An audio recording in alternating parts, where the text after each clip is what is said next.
Jalan-jalan ke kebun semangka di Indralaya. Pengen tahu ini di mana? Pai sini, melo ceret. Nah, bangun pagi-pagi kita diajak jalan santai ke Tanjung Senai. Rame-rame kita jalan dari Pegagan Garden ke jembatan Tanjung Senai. Nah, pas di tengah jalan, lah dekat dengan jembatan Tanjung Senai, di sebelah kanan ada perkebunan semangka. Kita sampai ke dulu ke jembatan. Tanah luas yang kamu jenguk ini, karena banyu lagi surut. Kalau banyu lagi pasang, habis tanah ini mencak laut, banyu galau.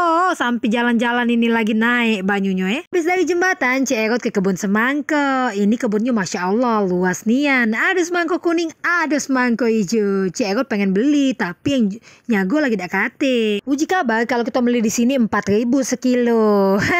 Tapi dak tahu juga ini bener apa tidak Untuk kamu yang tahu regonya tolong kasih tahu Cierot komen baik. Berapa rego pastinya biar Cierot jadi tahu dan pacak beli ke sini. Dak jauh dari kebun semangka ada yang jual lemang daun sama bongkol jumbo. Untuk rego lemangnya ini 6.000 rupiah. Nah, bongkol sebesar ini regonya 3.000 rupiah. Belum nyampe ke Pegagan Garden, Kak Ci sakit perut di jalan. Biasa panggilan alam. Mana Pegagan Garden masih jauh pula. Nah, Cierot suruh ambil batu tapi ternyata tidak boleh. Sirik jika Kak Ci kalau percaya dengan batu Tahanlah Kak Ci, jangan betul kuning celana. Nah, paslah deket Kak Ci ngacar berlari Dem sampai di sini baik videonya Kak Ci lah jauh. Cierot dah tahan lagi dan tahan ketawa.